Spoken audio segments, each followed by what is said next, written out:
سرکار پہ چاہا تو یہی ہے، چاہا تو یہی ہے، پہنچوں در سرکار پہ چاہا تو یہی ہے، چاہا تو یہی ہے، آگے میری تقدیر تمنا تو یہی ہے، تمنا تو یہی ہے، ایک خاص مغانے لگی موجے ہوا میں، ایک خاص مغانے لگی موجے ہوا میں، ایک خاص مغانے لگی موجے ہوا میں، آثار بتاتے ہیں مدینہ تو یہی ہے، مدینہ تو یہی ہے، آثار بتاتے ہیں مدینہ تو یہی ہے، مدینہ تو یہی ہے، یہ ان کی رضا ہے مجھے بھیجے مجھے روکے، یہ ان کی رضا ہے مجھے بھیجے مجھے روکے، یہ ان کی رضا ہے مجھے بھیجے مجھے روکے، واپس میں نہیں آؤں گا، سوچا تو یہی ہے، سوچا تو یہی ہے، ہم مدینے میں تنہا نکل جائیں گے، اور گلیوں میں قصدر بھٹک جائیں گے، ہم وہاں جا کے واپس نہیں آئیں گے، ڈھونڈتے ڈھونڈتے لوگ تھک جائیں گے، واپس میں نہیں آؤں گا، سوچا تو یہی ہے، سوچا تو یہی ہے، واپس میں نہیں آؤں گا، سوچا تو یہی ہے، سوچا تو یہی ہے، ہر سانس سے آتی وہ صدا صلی علی ہر سانس سے آتی وہ صدا صلی علی، ہم لاکھ جیے اصل میں جینا تو یہی ہے، جینا تو یہی ہے، ہم لاکھ جیے اصل میں جینا تو یہی ہے، جینا تو یہی ہے، پہنچوں در سرکار پر چاہا تو یہی ہے،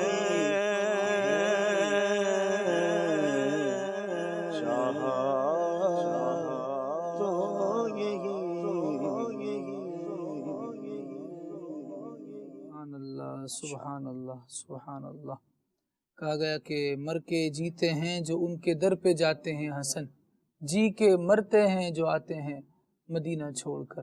اللہ رب العالمین ہمیں بار بار میٹھے مدینے کی با ادب با ذوق حاضری عطا فرمائے. کسی شاعر نے کہا کہ یہاں رہ کے جینا ہے مرنے سے بدتر، وہاں جا کے مرنا ہے جینے سے بہتر، اور میسر جو ہو ان کے قدموں میں رہ کر وہی زندگی اصل میں زندگی ہے. وہ قسمت کا دھنی ہے، امیر علیہ سنت فرماتے ہیں، وہ قسمت کا دھنی ہے جو گیا دم بھر مدینے میں. ایک سانس وہاں مل جائے، زیست کا زندگی کا حاصل ہے یہ.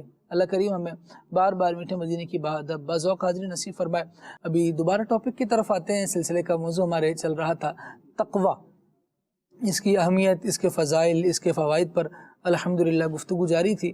اور جس طرح ضمنی طور پر ایک بات ہم نے یہ بھی ڈسکس کی کہ تقوی کے جو ہیں مختلف درجات ہیں، مختلف چیزیں ہیں جو تقوی میں شامل ہیں. استاد محترم نے اس پر گفتگو فرمائی. میں چاہوں گا وسیم بھائی اس پر اگر چند احادیث بیان فرمائیں کہ اگر تقوی بندہ اپنی زندگی میں اختیار کرتا ہے، اسے لاتا ہے، تو نبی کریم صلی اللہ علیہ وسلم کیا فرماتے ہیں؟ کیا بات ہے.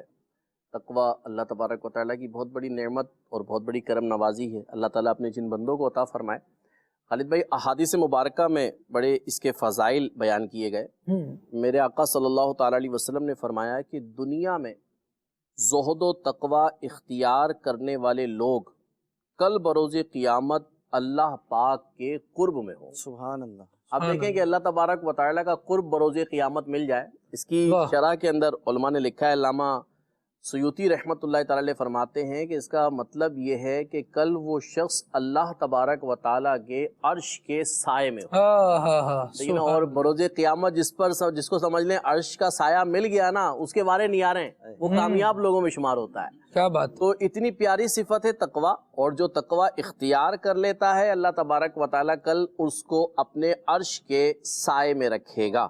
اور اسی طرح حدیث پاک میں ہے، میرے آقا صلی اللہ علیہ وسلم نے فرمایا کہ بے شک اللہ عز و جل پرہیزگار بے نیاز گوشہ نشین سے محبت کرتا ہے. اس کی شرح میں لکھا ہے مفسر شہیر حضرت حکیم الامت مفتی احمد یار خان نعیمی رحمۃ اللہ تعالیٰ علیہ، آپ فرماتے ہیں جس مسلمان میں 3 صفتیں ہوں جی، اللہ تبارک و تعالیٰ کو وہ بندہ بڑا پیارا ہے. اور بندہ بہت پیارا ہے اپنے رب کو، جس میں 3 صفتیں ہوں. فرمایا کون سی ہیں؟ فرمایا متقی ہو، یعنی گناہوں سے بچتا ہو اور اللہ اور رسول کے احکامات پر عمل بھی کرتا ہو. واہ واہ. اور دوسری بات فرمائی گئی کہ غنی، یعنی لوگوں سے بے پرواہ. یہاں پہ فرمایا کہ خیال رہے کہ اللہ تعالیٰ متقی بندے کو لوگوں سے بے پرواہی نصیب فرماتا ہے، جو اس کے دروازے پر جھکا رہتا ہے، دوسرے دروازوں پر جانے کی اسے ضرورت نہیں پڑتی. بات ہوئی جو آپ نے خالد بھائی فرمائی تھی نا کہ بندہ جب متقی ہوتا ہے نا تو اللہ تبارک و تعالیٰ اس کے رزق میں، مال میں، ہر چیز میں برکت ہی برکت عطا فرما دیتا ہے. وہ دوسروں کا محتاج نہیں رہتا. کیوں؟ اللہ تبارک و تعالیٰ نے اس بندے کو غنا عطا فرما دیا. وہ اس کو کسی کی پرواہ ہی نہیں ہے. اب پرواہ ان سے مراد یہ نہیں کہ وہ بے پرواہ ہے، مطلب یہ کہ اب اسے کسی کی حاجت نہیں ہے، اب اسے کسی کی ضرورت نہیں ہے. وہ لوگوں کے سامنے نہیں جھکے گا، کیونکہ اس نے اپنے آپ کو اپنے رب کے احکامات کے سامنے اپنے رب کی فرما برداری کرتے ہوئے جھکا دیا. جب جھکا دیا تو اب سمجھ لیں نتیجہ یہ ہے کہ ساری دنیا اس کے سامنے جھکے گی، یہ دنیا کے سامنے نہیں جھکے گا. کیا کمال کی بات ہے. اور آگے فرمایا کہ اللہ تبارک و تعالیٰ تیسری جو صفت ہے فرمایا خفی.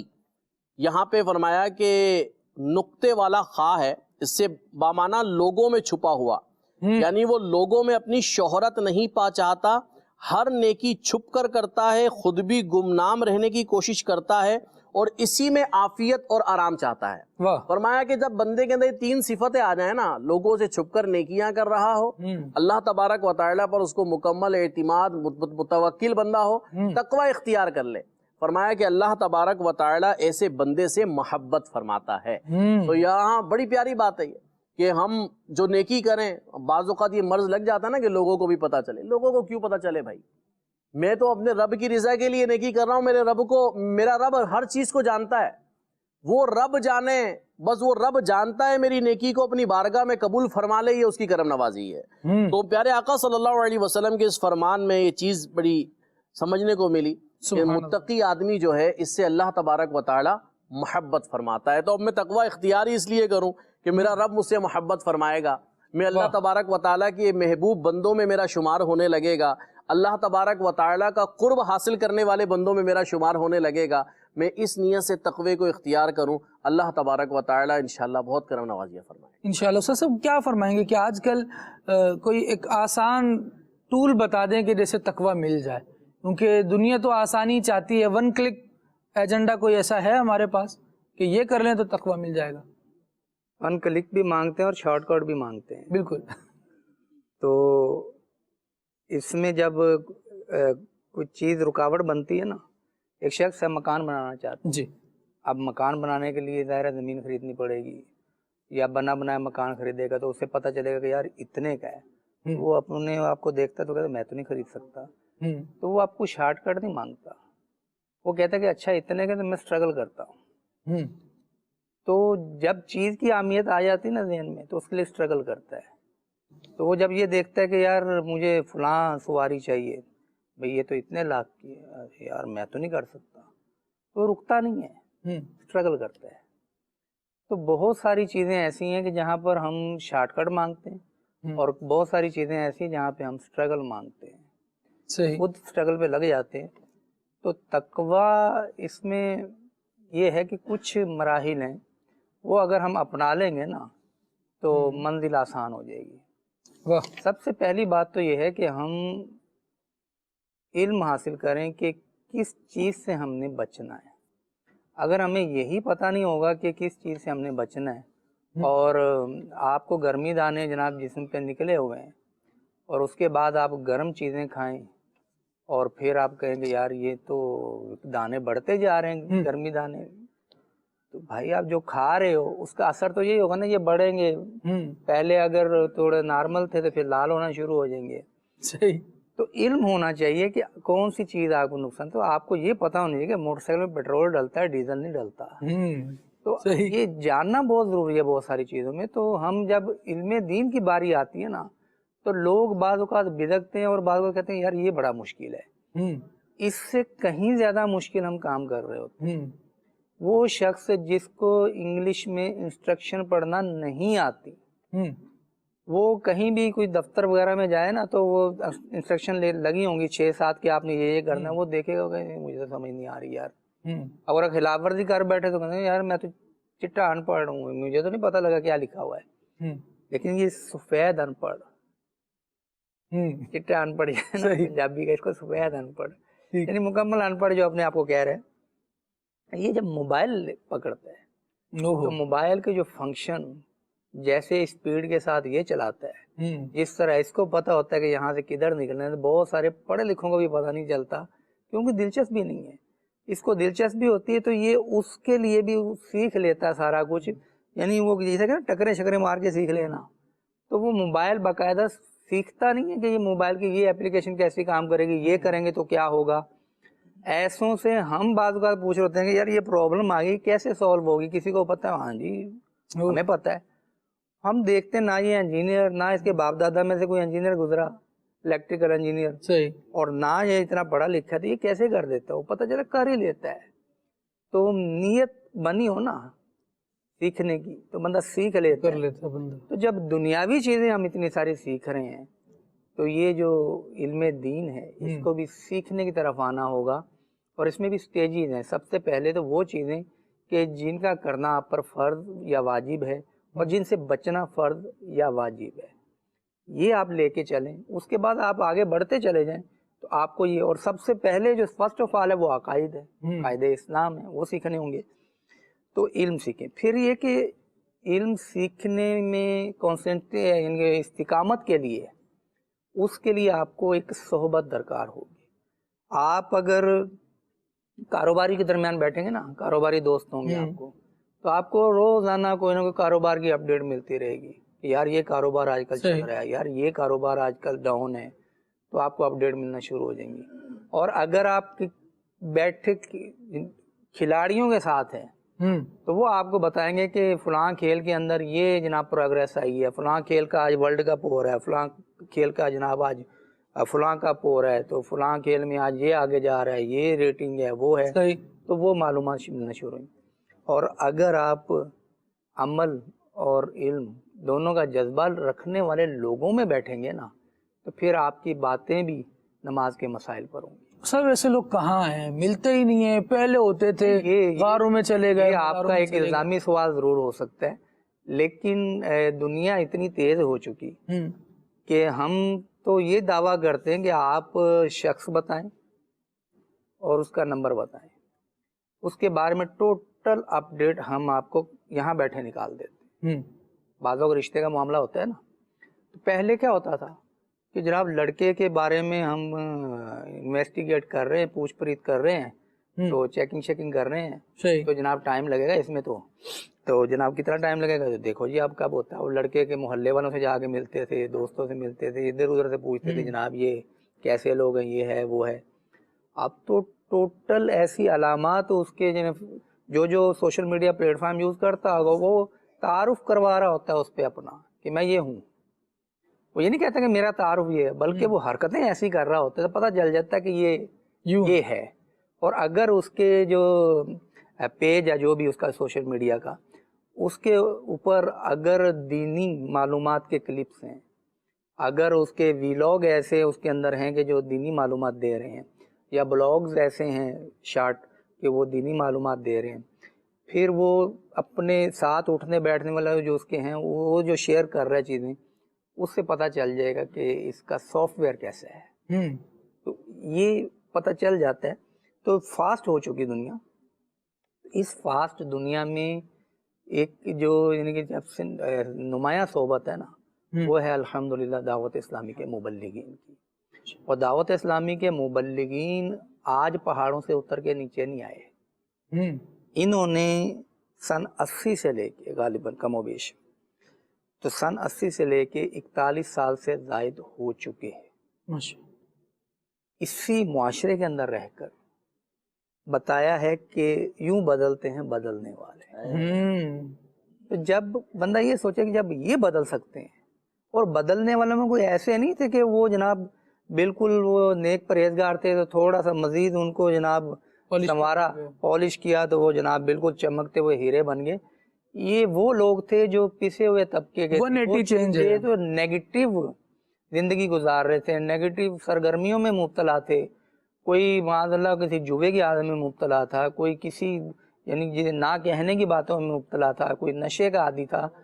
اس نے اپنی زندگی کو بالکل اپوزٹ ڈائریکشن کی طرف موڑا، تو بدی سے نیکی کی طرف آیا. تو جب یہ لوگ موجود ہیں اور ان کے ساتھ جب آپ بیٹھیں گے نا، پھر آپ میں علم سیکھنے کا بھی جذبہ بڑھے گا اور عمل کرنے کا بھی جذبہ بڑھے گا. پھر اس کے بعد مشق ہے کہ آپ مشق کیا کرتے ہیں. آپ کو غصہ آیا تو غصہ آنے کے بعد کرنا کیا ہے. تو اگر تو آپ وہ پرانی طرز برقرار رکھیں گے اور جیسے غصہ تیرے دانت توڑ دوں گا، اگر یہ انداز ہے تو جانتا نہیں میں کون ہوں. اب وہ بیچارہ کہہ نہیں سکتا بھائی صاحب مجھے پتا ہے بدماش ہے، یہ نہیں کہہ سکتا. تو یہ بھرم. اور اگر وہ ماحول بدلے ہوئے میں بیٹھا ہوا ہے تو غصہ آنے پر وہ نگاہیں نیچی کرے گا اور وہ کہے گا ڈیٹس اوکے، کوئی بات نہیں، آپ جائیں. وہ دیکھے گا بھی نہیں اس کی طرف کہ کہیں دیکھنے کے بعد دوبارہ غصہ نہ آ جائے. وہ اس کے سامنے سے ہٹے گا. اور کبھی وہ سامنے والا بھی حیران ہو جائے گا، یار میں نے اس کو اتنا بڑا ہٹنگ کی ہے اس کے بعد بھی یہ کر رہا ہے.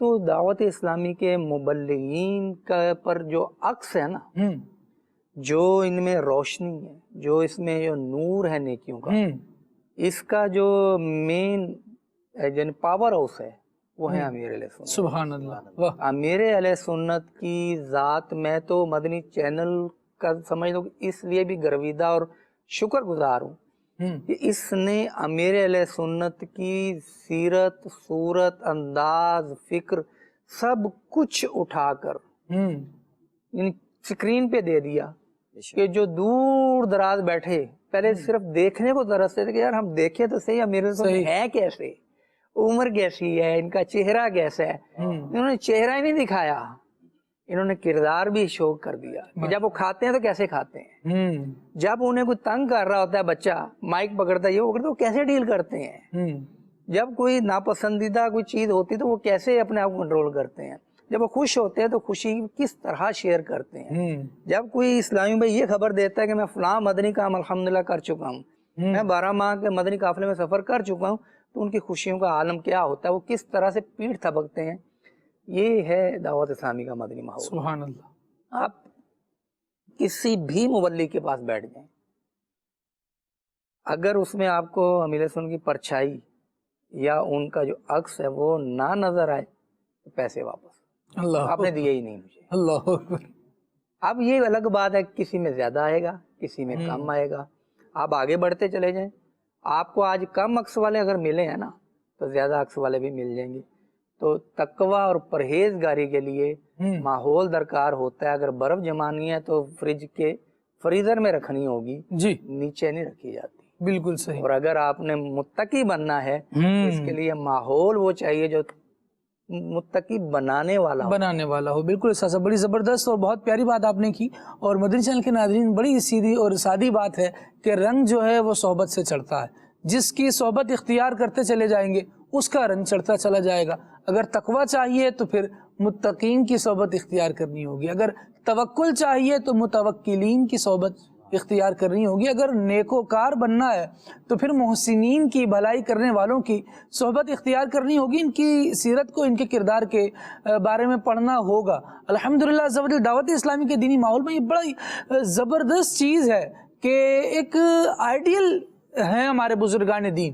بات بات پر ہم نے ان کی مثال دینی. یار یہ اس طرح زندگی گزارتے تھے، اللہ کے محبوب تھے. اللہ کے محبوبوں کا راستہ یہ ہے. وہ سورہ فاتحہ کا درس جو ہے وہ ہمیں دیا جاتا ہے کہ اہدنا الصراط المستقیم صراط الذین انعمت علیہم. اب انعمت علیہم میں کون افراد شامل ہیں؟ یقیناً وہ اہل اللہ ہیں، وہ اللہ والے ہیں. اب ان کی باتیں ہوں گی، ان کے پیچھے لگایا جائے گا. کس کے راستے سے بچنا ہے؟ فرمایا گیا غیر المغضوب علیہم ولا الضالین. جن پر غضب ہوا ہے، جو بہکے ہوئے ہیں، ان کے راستوں سے بچنا ہے. وہ کون ہے؟ وہ کیٹیگری الگ ہے، وہ شیطان ہے اور شیطان کے پیروکار ہیں. جب ان کا تذکرہ ہوگا تو منہ بھی بگڑے گا، جذبات بھی تبدیل ہوں گے. اور جب اہل اللہ کی بات آئے گی تو لبوں پر مسکراہٹ آئے گی، دل میں احترام آئے گا، نگاہیں عقیدت سے جھک جائیں گی. اللہ کریم ہمیں نیکی اختیار کرنے والا بنائے اور دین کی راہ پر چلنا مالک کریم ہم سب کے لیے آسان فرمائے. مدنی چینل کے ناظرین سلسلہ پیش کرنے میں اگر بھی غلط ایک کوتاہی ہو گئی رب العالمین کی بارگاہ میں دعا کرتے ہیں اللہ کریم ہمیں معاف فرمائے، ہمارے گناہوں کو بخش دے. سبحانک اللہم و بحمدک اشہد ان لا الہ الا انت استغفرک و اتوب الیک. صلاۃ والسلام.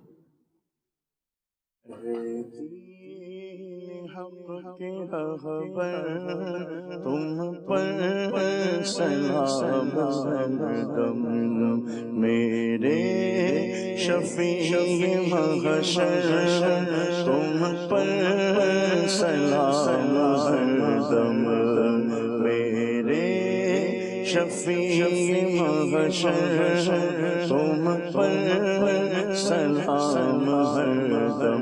دنیا آخرت میں جب میں رہوں سلامت، دنیا آخرت میں جب میں رہوں سلامت. پیارے پڑھو نہ کیوں کر، پیارے پڑھو نہ کیوں کر، تم پر سلام ہردم، تم پر سلام ہردم، تم پر سلام. نیا دن ہے صبح پھر آئی ہے دیکھو، لبوں پر ذکر خدا ذکر آقا، کھلے آنکھ صلی علی کہتے کہتے